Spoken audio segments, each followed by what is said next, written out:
Chinese citizens across the country took to social media to do something that has never been done before. Thousands of future homeowners pushed for a movement to stop paying mortgages on their homes in an attempt to put pressure on the CCP and banks to treat them fairly. Numerous places saw protests start up, and the campaign seems to be gathering strength every single day. And the CCP is so worried that it has already sent out tanks to maintain stability. And for the first time in more than 30 years, the CCP is fearing for its existence, and it all has to do with China's real estate bubble. This also puts big Chinese banks at risk. You see, over $9 trillion in loans are in danger of defaults, and if this situation gets any worse, this could foresee the collapse of China and the CCP. And even though the protests started in July, the problems have been brewing for China's real estate market for decades. And according to a well-respected expert, this mortgage crisis could be 100 times worse than the 2008 financial crisis. And to keep the news under wraps, the CCP censors are working overtime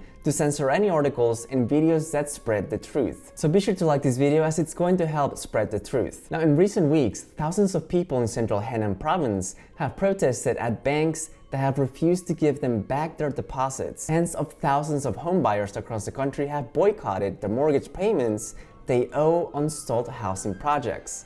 And people across the country have fled from COVID lockdowns. The social unrest amounts to the largest collective mobilization of disaffected Chinese citizens in years. And the mortgage situation is by far the biggest threat, as it affects trillions of dollars. It also involves some of the most important industries like banking and real estate, and influences millions of households in the country. But just how did things get this bad for the Chinese economy? So right now, let's go over what's going to be happening in November this year. Beijing will be gearing up for the 20th Chinese Communist Party Congress for Xi Jinping. It is one of his party's most important gatherings. He's set to secure an unprecedented third term, cementing his hold on power and his journey to become China's more powerful leader. But a new term is hardly the first thing on Xi Jinping's mind right now. His problems are mounting. There's an economic crisis, there's a COVID crisis, and now tensions in Taiwan. And while all of this could have little impact on Xi Jinping securing a third term, it makes it hard to rule out all the problems that China is facing right now. And the government has in fact never missed a GDP target except in 1998, but this year, China is being modest on its GDP goal. Chinese leaders say that 5.5 GDP growth is like a guidance. It is not a hard target, and what this means is that China is unlikely to meet its GDP target. And why is that? Well, because China's real estate market is collapsing. 10 Chinese property developers have defaulted on payments, and there are protests in at least 100 cities. And how did this happen? Well, the real estate developers pre-sold houses, then they used the pre-sale money to fund more projects, and lastly, collect more funds from these pre-sales. Then the crisis spread to the banks. Then they loaned out the money to these developers, and they are now defaulting on payments. You see, for years, developers in China ran something similar to a Ponzi scheme.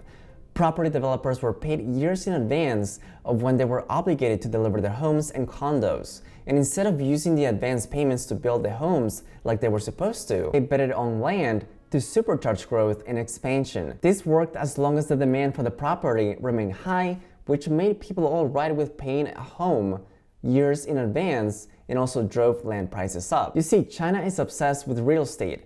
70% of China's household wealth is tied to this sector. Chinese citizens prefer to invest in real estate because the Chinese stock market is unreliable and has led to several Ponzi schemes. And as we already know, property prices are no longer going up, and this has put developers and their customers in a bind.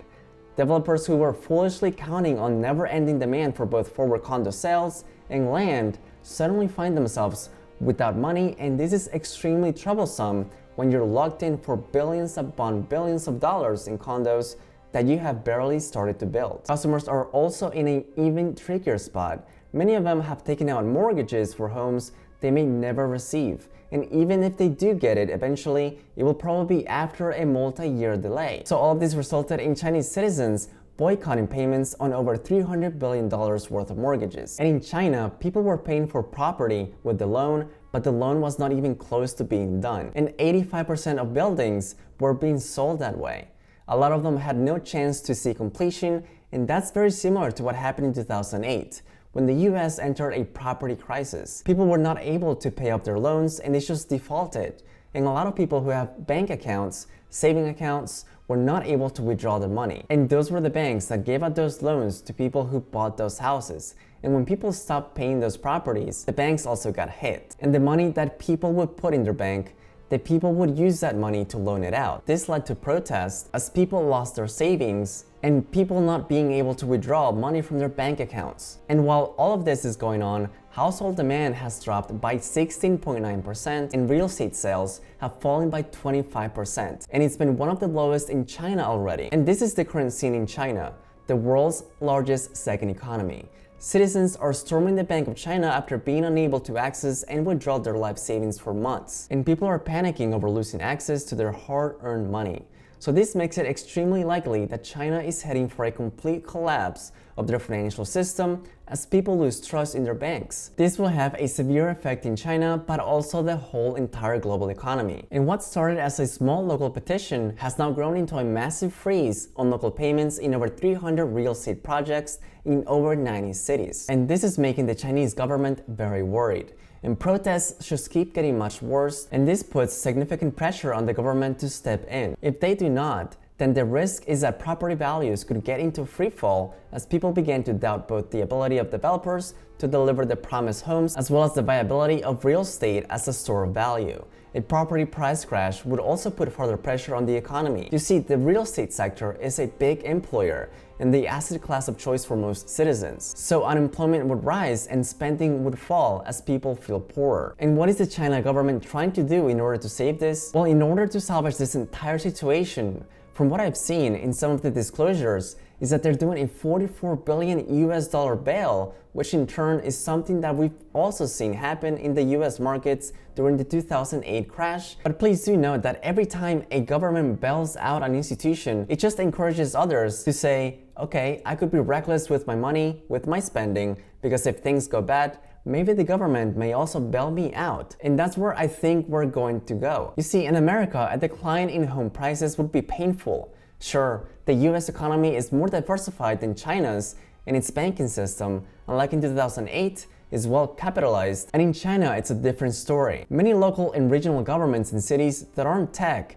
trade, or finance hubs rely on land sales and property development for economic growth. It's a symbiotic loop where property developers give money to local governments in return for land. This money also allows the local government to pay their workers, and the workers turn around and buy condos years in advance. And when land prices decline and this loop reverses, local governments lose the ability to raise money and pay their workers. This not only reduces the value of the land previously purchased by the property developers, but it also hurts the developers' cash flow due to people losing their jobs, because the government is unable to raise as much money from the land sales and also no longer pre-buying homes. So struggling property developers are even less likely to finish building the promised homes, which puts even more financial stress on local citizens who've sunk most of their life savings into a home they may never get to live in. So understandably, all these protests are from citizens becoming extremely distrustful of the system. And as mentioned earlier, China is the second largest economy in the world, and whatever happens to China, it would also have a ripple effect around the world. And while all of this is going on, remember that Chinese factories are also starting to have lower sales as well, mainly because China has one of the strictest lockdowns in the world. And that being said, the entire issue right now is focused on the Chinese real estate market. Now, even though the collapse of the real estate market in China is very similar to what happened here in the US in 2008, there's one big difference. And that's that the current situation in China is that the majority of these loans are collateralized by houses that are not yet built. So banks can't just repossess the house when someone defaults, and that cuts their losses. So banks are being forced to eat these losses, and if the defaults keep growing, there's a chance that big banks might fold one of the big four state banks, and China has already limited people's withdrawals. But that's not the only problem here. You see, the zero COVID policy has slowed down economic growth.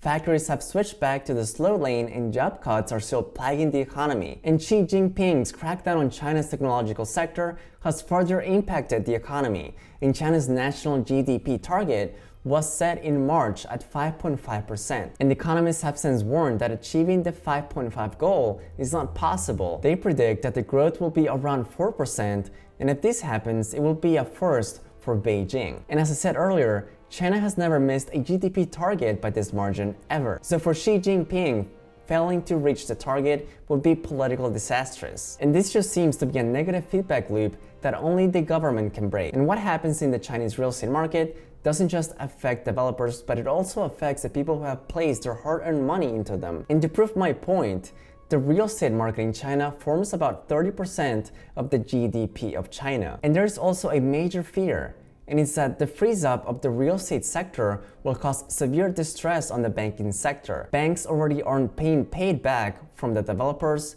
and now suppliers to real estate developers aren't paying back their loans, and to put the cherry on top, now Chinese citizens are boycotting their mortgage payments.